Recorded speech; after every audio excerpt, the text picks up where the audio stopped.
کا تمام تر بار جو ہے، تمام تر بوجھ جو ہے وہ کانگریس، ہندو مہاسبھا اور RSS کا ہے. اگر وہ چاہتے تو ہندوستان کی تقسیم ہوتی نہیں. میں نے جیسے پہلے عرض کی کہ تو میں تو ایسے گھر میں پلا بڑا ہوں کہ جہاں پہ کہا جاتا تھا کہ جی جناح صاحب تو برطانوی ایجنٹ ہیں، برٹش ایجنٹ ہیں. اب اس مائنڈ کے ساتھ میں جب تحقیق کر رہا ہوں تو میں اس نتیجے پہنچا کہ نہیں، یہ تو بالکل بکواس ہے. یعنی بکواس بھی بڑا چھوٹا لفظ میں کہہ رہا ہوں میں. تو اتنی ڈاکومنٹس کے بعد اور جناح صاحب کے بعد، جناح صاحب تو وہ انڈیا چھوڑ کے چلے گئے تھے، ہندوستان چھوڑ کے چلے گئے تھے. وہ تو یہاں ناراض ہو گئے تھے کہ بھئی یہ میری سنتے ہی نہیں ہیں. بہرحال یہ میری کوشش ہے، یہ میری محنت ہے، اور کچھ لوگوں کو میں تحفتاً دوں گا، کچھ لوگ خریدنا چاہیں تو خرید لیجیے گا. لیکن یہ ہے کہ بیسکلی 30 برس سے میں کاروبار سے وابستہ ہوں. دنیا کے کوئی 20-22 ممالک گھوم چکا ہوں، اور جیسے میرے بیٹے نے کہا کہ تحقیق میں لگا رہتا ہوں. جیسے ہی کوئی اتوار کا دن ہو میرا کام ہوتا ہے صرف کتابیں پڑھنا یا لکھنا. کوئی چھٹی پچھلے 6 سالوں میں، بچے اگر گھومنے کہیں جا بھی رہے ہیں باکو، آذربائیجان وغیرہ، تو میں نہیں جا رہا کہ ٹھیک ہے تم 6 دن کے لیے آ رہے ہو، میرے لیے کتاب اہم ہے. پتہ نہیں میرے اندر کوئی چیز غلط اٹک گئی ہے ذہن کے اندر، یا مطلب میں اپنا ڈائگنوز کراؤں گا اپنے بارے میں. لیکن یہ کہ میں اتنا زیادہ جو ہے وہ اس میں تحقیق میں لگ گیا کہ بے انتہا. یہی مجھے عرض کرنی تھی. اور میں ایک سوال چھوڑ کے جا رہا ہوں ہمارے صدر مجلس کے لیے کہ یہ اس طرح کی جو تحریر ہے معین الدین عقیل صاحب کہ جو میں پروپیگنڈا کے اگینسٹ لکھ رہا ہوں، اس کو لٹریچر کی زبان میں یا اردو کی زبان، اردو ادب میں یا کسی بھی طرح اس کو کیا عنوان دیں گے؟ کیونکہ میرے بچے پوچھتے ہیں کہ بھائی آپ کیا لکھ رہے ہیں، آپ کو ملے گا کیا؟ اور میں خود بھی کبھی کبھی بستر پہ لیٹا ہوا سوچتا ہوں کہ یار یہ میں کر کے آ رہا ہوں، میں اتنا وقت کیوں ضائع کر رہا ہوں؟ تو آپ اس قسم کے جو سنکی والے کام ہیں اس کو کیا عنوان دیں گے؟ اللہ حافظ.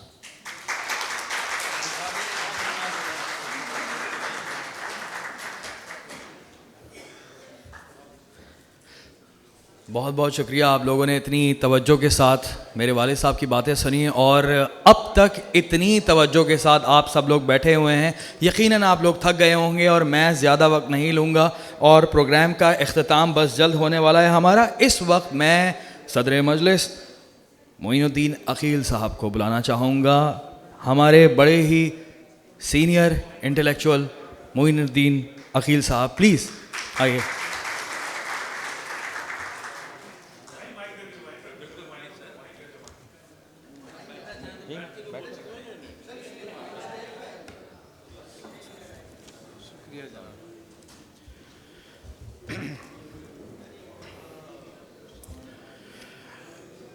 بسم اللہ الرحمن الرحیم. حضرات، اس وقت محفل کی جو صورت ہے اور جس سطح پر یہ محفل آئی ہے، یہ آپ کے بھی اور میرے بھی پیش نظر ہے. یقیناً متاثر کن ہے بہت، کیونکہ کتاب ایسی ہے کہ جس نے اگر کسی نے پڑھا بھی نہیں ہے لیکن یہاں جو کچھ بھی سنا ہے اس کے بارے میں یقیناً متاثر ہوا ہے، اور اس میں اشتیاق یقیناً پیدا ہوا ہوگا کہ وہ بھی کتاب کو بالمشافہ پڑھے، مطالعہ کرے. کتاب بہت منفرد ہے. میں ایک طالب علم ہوں، اور طالب علم رہا اور طالب علم رہوں گا، اور جو میرے دلچسپی کے موضوعات ہیں ان میں سب سے زیادہ نمایاں اور اہم تحریک پاکستان ہے. اور میرے جتنے کام ہیں تحریری کام، اس میں تحریک پاکستان پر خاص تعداد میں ہے کام. تو چونکہ تحریک پاکستان کا خاص طالب علم رہا ہوں اور آئندہ بھی پڑھتا ہی رہوں گا، اس کتاب نے مجھے خاصا متاثر کیا ہے. مجھے توقع نہ تھی کہ کتاب ایسی ہوگی، لیکن حقیقت یہ ہے کہ بہت اعلیٰ درجے کے مورخین نے بھی کتابیں لکھی ہیں. تحریک پاکستان ان کا موضوع رہا ہے، اور وہ ایسا موضوع ہے کہ جس نے بہت کم گنجائش رکھی ہے کہ اس پر مزید کچھ لکھا جا سکے. حقیقت یہ بھی ہے کہ ایسے بھی مورخین ہمارے رہے ہیں، اور خوش قسمتی ہے ہماری کہ اس طرح کے مورخین نے ایسے موضوعات منتخب کیے، ان کا حق ادا کیا کہ اب اس میں گنجائش کم ہے، لیکن ہے گنجائش، ظاہر ہے گنجائش ہمیشہ رہتی ہے۔ تو بہرحال اس کتاب نے مجھے بہت متاثر کیا، ضخامت تو اپنی جگہ، لیکن پھر بھی اس میں جو بھی موضوعات ہیں وہ موضوعات اپنی جگہ رہنے تھے، آنے چاہیے تھے اس میں، اور اس کا حق ادا کیا انہوں نے۔ واقعہ یہ بھی ہے کہ اس کتاب میں بہت سے ایسے اصول اور ضابطے بھی انہوں نے اختیار کیے ہیں فاضل مصنف نے کہ جو ذرا اس سے پہلے کبھی کم نظر آئے یا نظر بھی نہ آئے۔ یعنی انہوں نے حوالے دیے ہیں، اور ان حوالوں سے ہم سمجھ سکتے ہیں کہ یہ ماخذ کیا ہیں اور انہوں نے کہاں سے لیے ہیں، اور ان ماخذ کی اہمیت کیا ہے۔ کیا یہ ماخذ اس کتاب کو اور اس میں جو بیان کردہ واقعات ہیں ان کو مستند بناتے ہیں یا نہیں۔ اب مثال کے طور پر ایک بہت ہی نمایاں اور واضح چیز ہے کہ آپ نے حوالے تو دیے ہیں، لیکن حوالوں کے ساتھ اقتباسات بھی دیے ہیں، اور وہ اقتباسات عکسی ہیں، اور اس طرح کی مثالیں میرے علم میں یا میرے مشاہدے میں کم رہی ہیں کہ جس میں اس طرح سے عکسی حوالے آئے ہوں۔ انہوں نے کیے، اور بہت اچھا ہے کہ اس طرح کے عکسی حوالوں سے ہم راست اس مقام تک پہنچتے ہیں کہ جو ان کے پیش نظر ہے اور جو وہ بیان کر رہے ہیں۔ کتاب نہایت اہم ہے موضوعات کے لحاظ سے، اور حقیقت یہ بھی ہے کہ کتاب کی ضخامت موضوعات کے حوالے سے بھی نمایاں ہے اور اہم ہے۔ یہ بھی سمجھا جا سکتا ہے کہ کتاب موضوعات کے لحاظ سے جو ضخامت رکھتی ہے اور اس میں جو موضوعات ہیں، اس سے یہ بھی توقع ہوتی ہے کہ آئندہ متعدد مصنفین اور ایسے لوگ کہ جو دلچسپی رکھتے ہوں تحریک پاکستان سے یا ہندوستان کے 20ویں صدی کے معاملات اور مسائل سے، وہ یقیناً اس طرح کے مصنفین بھی سامنے لائیں گے کہ جو اس کتاب سے استفادہ کریں گے، اور اس کتاب سے استفادہ کر کے کچھ ایسے پہلو بھی سامنے لا سکیں گے کہ جو اس سے پہلے مصنفین یا مورخین کے پیش نظر نہ رہے۔ یہ بڑی خوشی کی بات ہے۔ میں نے اس کتاب کو پڑھتے ہوئے بارہا یہ بھی محسوس کیا ہے کہ اس میں جو موضوعات منتخب کیے ہیں فاضل مصنف نے، وہ موضوعات ایک تو تاریخ کے اپنے ہیں اور جو ہونے چاہیے تھے، لیکن بہت سے ایسے موضوعات ہیں کہ جو عام طور پر کتابوں میں نظر نہیں آتے، ملتے نہیں ہیں، وہ ان کی کتاب میں ہیں۔ انہوں نے بارہا حوالے دیے ہیں، گفتگو میں بھی اور اس کتاب میں بھی آتے ہیں کہ برطانیہ میں ماخذ ان کے پیش نظر رہے، اصل ماخذ بھی، اور وہ نادر دستاویزات ہیں کہ جو ان کے پیش نظر رہیں، اور انہوں نے جو ایک لحاظ سے میوزیم کے ذریعے سے جو مصادر تلاش کیے، اخذ کیے اور ان کو پیش نظر رکھا اور ان پر کام کیا۔ واقعہ یہ ہے کہ یہ تو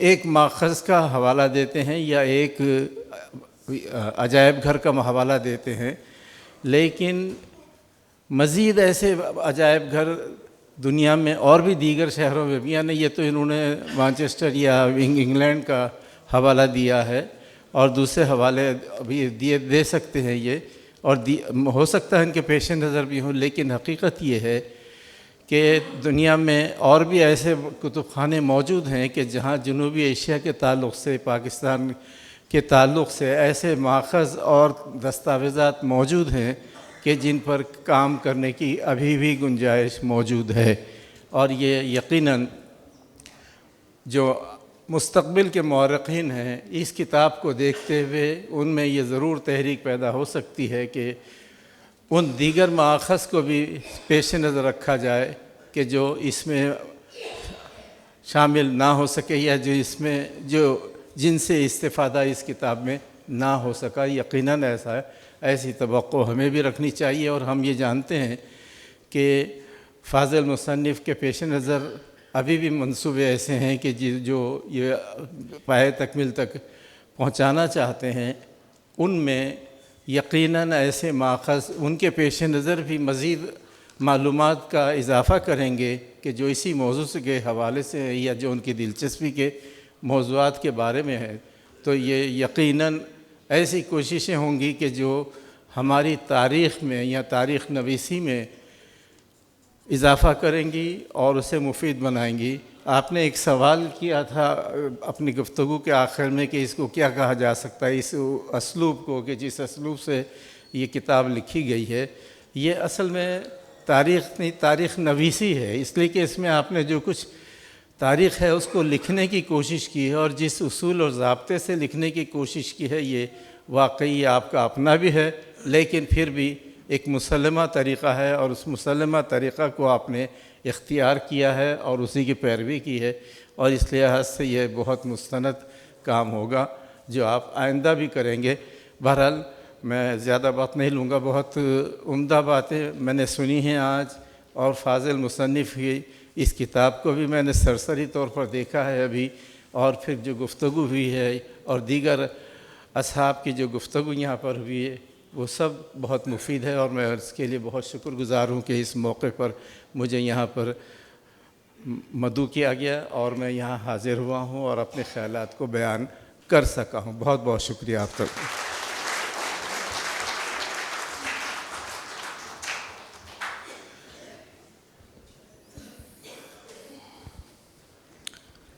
صدر ڈاکٹر معین الدین عقیل صاحب کا بہت بہت شکریہ۔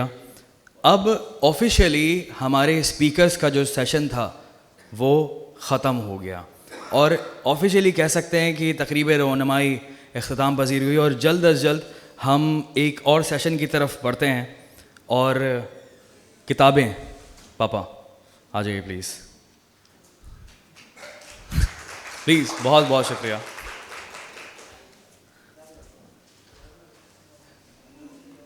میرے والد صاحب جناب انیس شیخ صاحب معین الدین عقیل صاحب کو کتاب پیش کریں گے، ہندوستان کیوں تقسیم ہوا۔ کتابیں آ گئیں، کتابیں آ گئیں، یہ رہی پاپا۔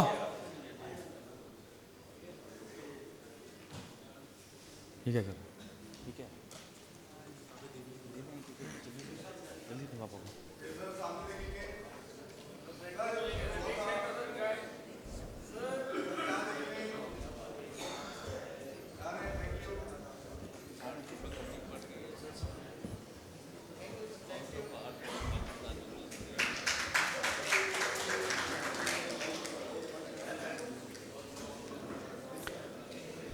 اب میرے والد صاحب جناب معین الدین حیدر کو کتاب پیش کریں گے۔ تالیاں تالیاں، بہت شکریہ۔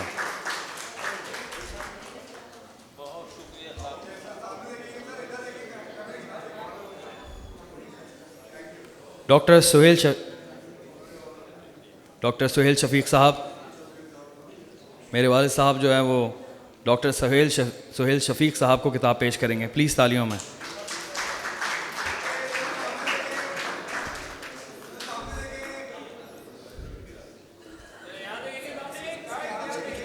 جی جی، تھوڑی دیر میں۔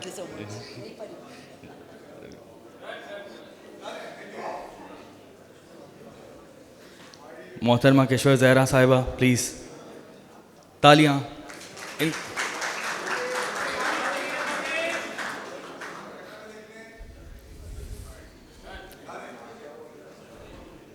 جناب شمون ابرار صاحب کو کتاب پیش کی جائے گی۔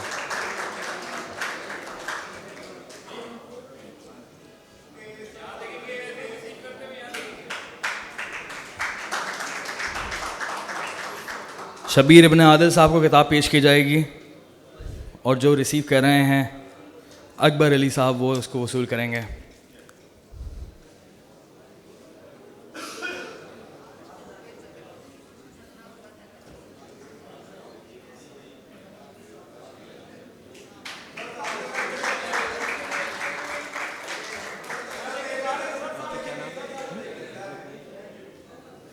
اکبر علی پتہ نہیں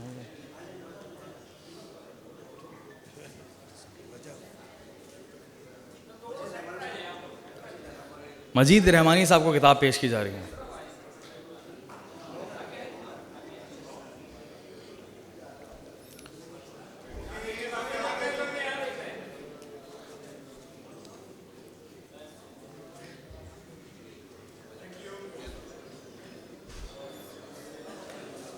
بہت بہت شکریہ تمام افراد کا، آپ سب لوگوں کا بہت بہت شکریہ.